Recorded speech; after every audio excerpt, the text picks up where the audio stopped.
Okay, one of our high-end, high-demand mobility antennas is the Park Series antenna.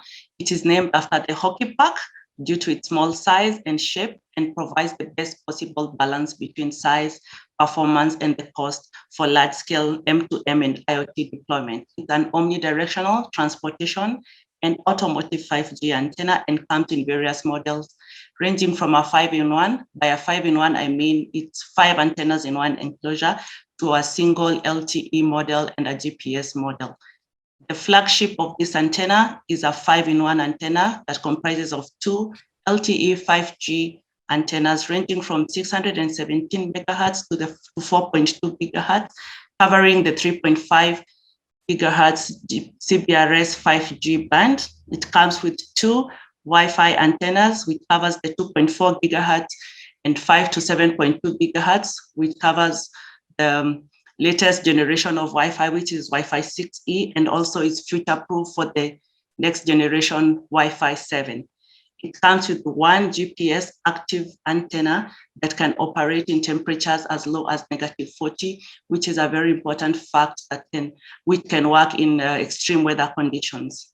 On the mechanical side of things, the radome, which is the antenna enclosure, is made of UV stable SAA material for the white versions and ABS material for the black versions. And this protects the enclosure from erosion in case the antenna is used in a corrosive environment. The antennas are IP69K rated, which means they are completely dust-proof and protected from high pressure jets of water without affecting the performance of the antenna. The antennas are vandal-proof and rugged and have an IK10 impact rating. The antennas come with 2 meters cable that are fitted with SMA connectors and comply with the different automotive safety standards for horizontal band.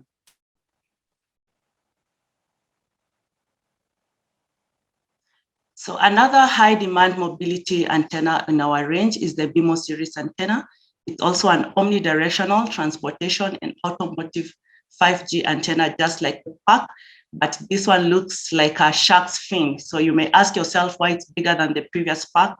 It's bigger because we had to achieve the desired performance from 400 to 3.8 gigahertz. And to do this, we had to make the antennas bigger, and overall the enclosure had to be bigger. This antenna comes in different models, with the flagship being a 7-in-1. That means it has 7 antennas in one housing. It has a 4 5G, 4G, or LTE antennas that cover the 410 to 3.8 gigahertz band. This, of course, covers the 3.5 gigahertz CBRS 5G band. It comes with 2 Wi-Fi antennas covering the 2.4 and the 5 to 7.2 gigahertz, just like the Park antenna covered previously. It also comes with a 1 active GPS GLONASS antenna. On the mechanical side of things, the radome is also protected from erosion in case it's used in a corrosive environment. It's IP69K rated, meaning it's dust-proof and is protected from high pressure jets of water without affecting the performance of your antenna. They are rugged and vandal-proof with an IK10 rating, just as the Park antenna.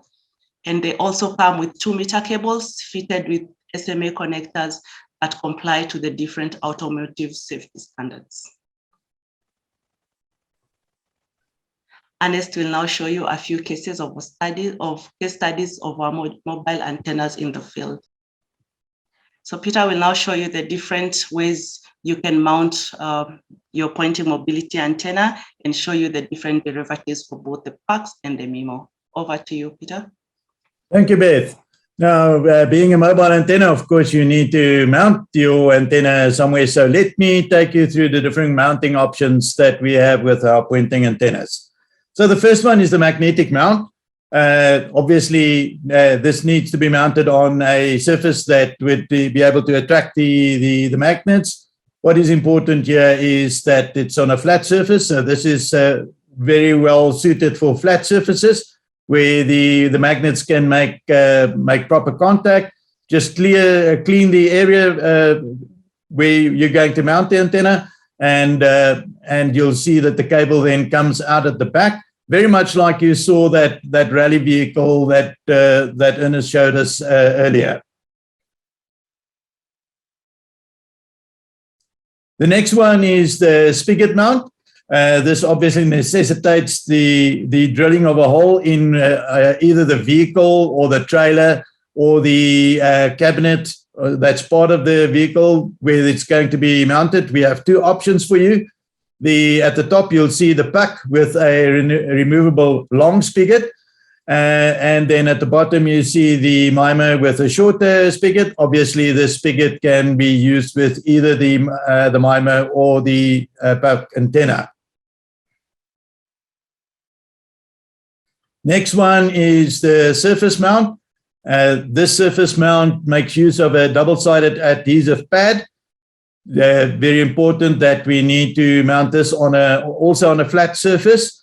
Clean the surface just very, very well, and this adhesive pad will stay on there for a very, very long time. Last and certainly not least is the bracket mount. The bracket mount is suitable for installing the puck antenna and the puck antenna only on the side of a vehicle. You'll also see that the back end of the L bracket has a groove in it so that it can be pole mounted or even on rear view mirrors on larger vehicles where the rear view mirror is mounted on one of those pole mounts that is part of the vehicle. Right, next I'm going to show you the different antennas in our series. First of all of our antennas in the BMO series, as you can see, covers the frequency range 410 megahertz to 3.8 gigahertz. It's an omnidirectional antenna, and obviously starting at 410 megahertz, it includes the 450 meg band. It also covers the band 71, the 617 meg band. And then at the top, it covers the GPRS, the CPRS band. The CBRS band is the 3.5 gig that is so well known. And then also, of course, as Beth showed us earlier, those are all the mechanical specifications that each one of these antennas adhere to. The first one in the series is the BMO 312.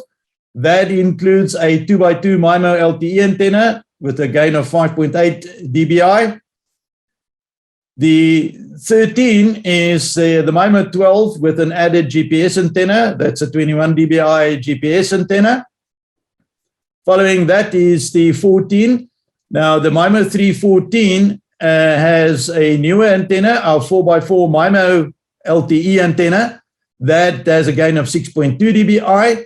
And with this particular antenna, we've included the GPS antenna for you, the 21 dBi GPS antenna. That is followed by the 15. Now, what we did with the BMO 315 was to make use of our 2x2 MIMO LTE antenna, but we've now included a 2x2 MIMO Wi-Fi dual band antenna. And as you can see, that dual band antenna covers the range 2.4 to 2.5 gig in the lower range and 5 to 7.2 gig for those Wi-Fi 6 applications, the 802.11, AX and the BE. And then we also have the GPS antenna for you on that one. Then to the flagship, at the top, you will see that both the BMO 315 and the BMO 317 comes in either a white radome or a black radome. Now, with the BMO 317, we've included our 4x4 MIMO LTE antenna, and then the 2x2 MIMO Wi-Fi dual band, as I mentioned before, and included in that as the flagship is the GPS antenna. Right, so let's have a look at our PUC series.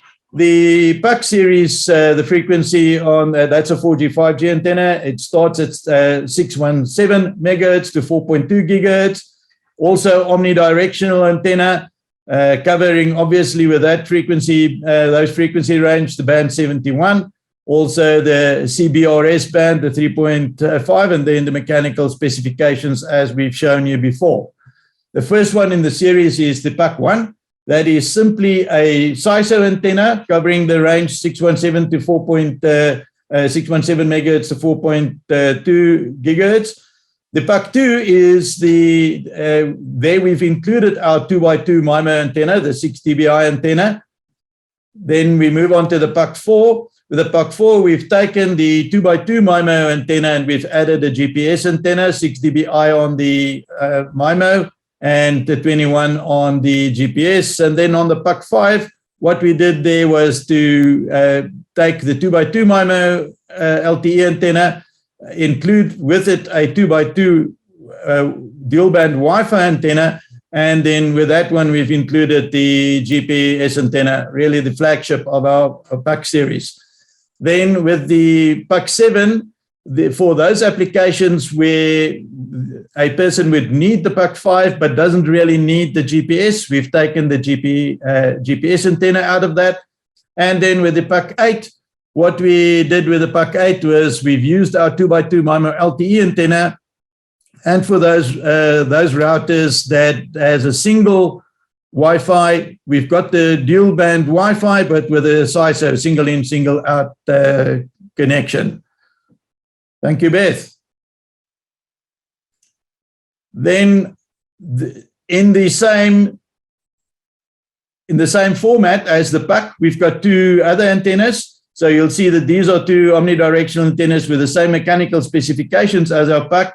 The first one being our GPS one. We've simply taken our GPS antenna and put it in a PAC radome. And then the second one, which again is available in either a white radome or a black radome, is our PAC12, and that is simply our Wi-Fi dual band Wi-Fi 2x2 antenna in the PAC format. Thank you, Beth. Thank you, Peter. So how do you connect our mobility antennas? Our antennas come with clearly marked color-coded heat shrinks for LTE, 5G, Wi-Fi, and GPS. So what a user needs to do is identify these antenna cables on the antenna and then connect it to the respective antenna port or the router port of the router. In this instance, the Wi-Fi is green coded, color coded, and the user just needs to connect the Wi-Fi to the antenna ports of the router. Similarly, the LTE antenna ports should be connected to the LTE main and aux of the router, as well as a GPS if your router has GPS.